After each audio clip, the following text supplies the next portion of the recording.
Punta naman po tayo sa OFW, the Filipino migrants. As of September of 2019, ang estimated number of OFWs ay 2.2 million. Ang remittances na ibibigay ng mga OFW sa Pilipinas ay ang sumusunod: 28.9 billion US dollars noong 2018, 30.1 billion US dollars noong 2019, 29.9 billion US dollars noong 2020, and 25.9 billion US dollars as of October 2021. Sa 2018, remittances sent by OFWs accounted for 11% of the total GDP of the country. Sa kabilang dako naman, Senador, may tinatawag na social cost. Ito yung unquantifiable social cost that contributes to the destruction of the Filipino family. Kung ika'y papalarin maging presidente ng Pilipinas, how do you balance the economic contributions of the OFWs and this unquantifiable cost, social cost, that contributes to the destruction of the Filipino family? The ideal is that nobody has to go. That we have enough jobs here in the Philippines na hindi natin kailangan magbiyahe sa abroad. Unless talagang, not by necessity anyway, that they have a choice to remain here in the Philippines. May magandang pwesto, di puntahan nila para mas malaki ang kikitain nila. But we have to give them access. The ideal is to bring them all home if they want to come home. But of course, we are a long way from that. And you are very right. It's not spoken of very much, but we should speak of it more. Because there is a tear in the social fabric pagka matagal na nawawala ang OFW and with all the problems that it brings. So again, it boils down to jobs. It boils down to jobs here in the Philippines. And the only way to bring those people home, to bring our workers home, is to provide them with jobs. The 700,000 or so that have been repatriated from other countries, they left the Philippines because they could not find jobs. Now, we have to find them jobs here in the Philippines. And so, patong-patong talaga ang naging problema dahil dito sa COVID.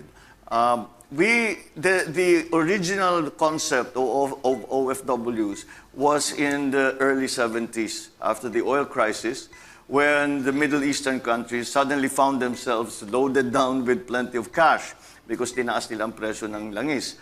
And so they went into a building spree. And we're spending, I think Saudi Arabia was spending $10 to $12 billion in 1974-75 a year on infrastructure. We wanted to take advantage of that, and we did. But the idea was they were contractual workers. Pagka natapos yung kontrata, natapos na yung building na ginagawa nila, natapos yung kalsada na ginagawa nila, uuwi sila. Hindi sila may iwan habang buhay, doon na silang magtatrabaho. Unless gusto nila yon. So that was the concept then. But we have become so dependent. As you say, 11% of the GDP is provided by the remittances of our OFWs. Let us recognize the contribution that they are doing to the economy and to the country. Marami mga nagsasabi, mga bagong bayani, sila talagang dapat na malaki ang utang loob natin sa kanila. Ngunit hindi natin sila tinutulungan. Now, they have just passed the creation of the Department of Migrant Workers. Of migrant workers.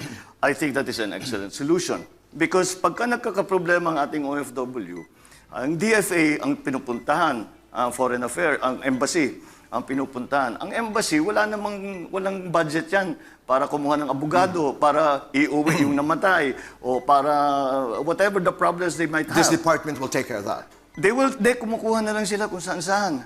DOJ, baka meron sila yung abogado. Department of Labor. Now the Department of OFW will institutionalize that. So You are for the creation of this. Absolutely. Well, it had been created. Puntahan ko lamang, Senador, yung bagong bayani. Because, I have had conversations with teachers. Kasi pag tinatawag nating bagong bayani, tama naman talaga. Mga bayani naman talaga sila. But somehow, it normalizes the risks of working abroad. Parang, when you say, oy, bagong bayani ang mga OFWs, totoo. But it normalizes and it also negates, it also denies the very reason why they went abroad. Yes. Tama ho kayo doon, ha? Wala namang trabaho kasing maibigay dito. So, ano ho ang inyong, again, it's that balance that I'm trying to say, Yes. na bagong bayani ka nga, pero napakadelikado naman ng trabaho, karamihan at least, no? Well, we have to grow the economy well enough so that we can say you have a choice. Kung nais ninyong magtrabaho sa labas, At kung dito sa Pilipinas, o kung okay. gusto niyo sa Pilipinas, may trabaho naman dito. Pero pakiulit lang, Senador, tama ba ang aking pagkaunawa that the ideal for you is Yes. that walang aalis sa bansa na naghahanap ng trabaho? Not by necessity. Not by necessity. Not by necessity. Sasabihin na, may trabaho dito, pero may nakita akong mas maganda, 6 months muna It's yung a kontrata. choice. It's a choice that they must have a choice. These people that have left have no choice because they could not find jobs here in the Philippines. I know it is a difficult ideal to achieve, but we must always work to the ideal. And hopefully one day, we will at least mitigate the problems that we are seeing. Hindi na siguro, because it's the ideal, never natin aabutin yan, but we can mitigate all of that. And in the meantime, also mitigate the social problems that you referred to earlier. That's right. The social cost na Yes. pinag-uusapan dahil maraming mga pamilya ang naapektuhan. Walang Bibiyak nanay, talaga walang ang tatay. pamilya eh. That's right. Okay. Let's now go to migrants, overseas Filipino workers. As of September 2019, ang estimate po ay 2.2 million OFWs worldwide, according to the Philippine Statistics Authority again. 96.8% po nito ay may mga kontrata. Yes. Ang natitira po ay ito yung mga walang kontrata. Sa remittances naman po, dahil napapag-usapan natin ito madalas, ang mga bagong bayani na ang nagbubuhay ng ating ekonomiya ay ang OFWs, bahagya, I mean, I'm not saying totally, ay 28.9 billion US dollars noong 2018, 30.1 billion US dollars noong 2019, 29.9 billion dollars noong 2020, at 25.9 billion dollars as of October 2021. Noong 2018 po, remittances sent by OFWs accounted for 11% of the total GDP of the country. Sa kabilang dako naman ito, so merong napakalaki ng contribution, napakalaki ng pera po na kanilang ipinapadala dito sa Pilipinas. Sa kabilang dako po, may tinatawag na social cost. Ito yung sinasabi ng mga experts na unquantifiable. Yes. And that contributes to the destruction of the Filipino family. Yes. Ang aking tanong, VP Leni, how do you balance the economic contributions of the OFWs and the unquantifiable social cost of migration that leads to the destruction of the Filipino family? Ako again, boy, i-segment ko yung aking sagot doon. Yung number one, dapat ang overarching principle natin, yung mga kababayan natin, magtatrabaho sila abroad kasi yun yung gusto nila. Ang gusto ko sabihin, it is by choice and not by necessity. Ang problema kasi ngayon, kahit ayaw naman nilang iwan yung mga pamilya nila, wala silang choice. Kasi walang available na trabaho dito. So, paano yan mangyayari? Kailangan ayusin natin yung economy natin. Para yung mga kababayan natin na umalis, nalulungkot na sa mga pamilya nila, gustong bumalik, may babalikan. Kasi minsan, gusto naman nilang bumalik, hindi sila makabalik kasi wala silang babalikan. Halimbawa, merong mga OFWs na nag-retire na abroad, gusto nang dito mag-retire pero hindi nila maiwan yung kanilang mga tinatrabahuhan na bansa because of healthcare. Dahil hindi natin ma-offer sa kanila, yung na-offer sa kanila nung kanilang, yung kanilang bansang pinagtrabahuhan, yun yung number one. So, kailangan ayusin natin. Okay. Ayusin natin para hindi sila napipilitan. Pero yung number two, yung mga umaalis at nag-a-abroad, dapat ay binibigyan natin sila ng pagkakataon na mas maganda yung mga trabahong makukuha nila. Ang example lang nito, boy, ang dami sa atin mga seafarers. Ang dami sa atin mga seafarers. Pero pag tiningnan mo, dun sa mga seafarers na umaalis, kaunting percentage lang sa kanila yung opisyal. Kaunting percentage ng opisyal, pag tiningnan mo yung sweldo ng opisyal sa hindi opisyal, ang layo.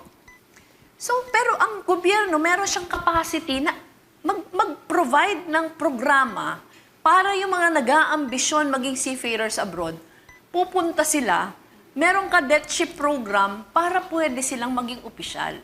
Unang-una, mas mataas yung sweldo nila. Pangalawa, mas mataas yung remittances. Di ba?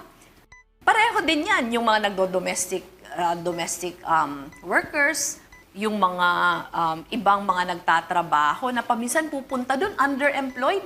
Mga teachers, pero pupunta doon, mag-aalaga ng bata. Mga doktor who choose to be Diba? nurses. Pero, VP, pupuntahan ko yung dalawang points. Because you discussed about a situation where sana dumating yung panahon na choice nila mag-abroad. Hindi yung napipilitan. But that's not real today. That's not real today. Let's talk about the reality today na kinakailangan, I just wanted to raise some points, kinakailangan magtrabaho abroad para masustain ang pamilya, mabuhay ang pamilya dito. There's another layer to this discussion.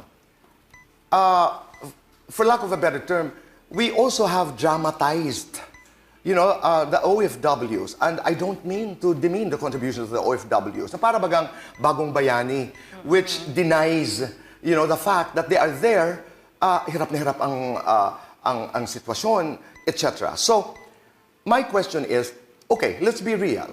Kailangan ng trabaho. Napipilitan magtrabaho. What do you do? Ito nga boy, ito yung first part ng sagot, di ba? Kasi ito mas long term gagawan mo talaga ng programa. Pero yung retraining, skills training, pwede na natin yung gawin ngayon. Pero yung pangatlo, sa Naga, meron na kaming sinimulan na Migrant Resource Office. Ito, ang attempt nito ay mabawasan yung social cost. Okay. Meaning to say, merong pagkakataon na binibigay sa mga families na naiiwan na pinapaintindi sa kanila anong klase yung trabaho, yung anytime na gusto nila makontak yung kanilang mga pamilya, yung perang ipapadala sa kanila, meron may mga financial literacy programs. So, buong programa. Pero VP, to be very extreme about it, do you look forward to a day when, I'm not even talking about choices at napilitan, na walang OFW? Parang imposible yun. Imposible yun? Imposible yun. Oo. Kasi meron naman talaga mga Pilipino na hindi naman kailangan mag-abroad, pero gusto nila. But you realize also the cost. Yes, pero ito kasi, ako kasi pag ginusto mo, yung preparation doon sa social cost, masanda ka. Okay. Pero iba pag napilitan ka lang. Iba pag napilitan ka lang. Halimbawa, marami yung iiwanan yung mga anak nila na bagong panganak o mga baby pa. Pero iiwan nila, mag-aalaga sila ng ibang bata kasi kailangan At pagbalik, hindi na sila kilala ng kanilang mga anak. Hindi na sila kakilala. And that's unquantifiable. And nung nag-aabogado ako, boy, ang daming mga naghihiwalay ng mga asawa because of the long separation.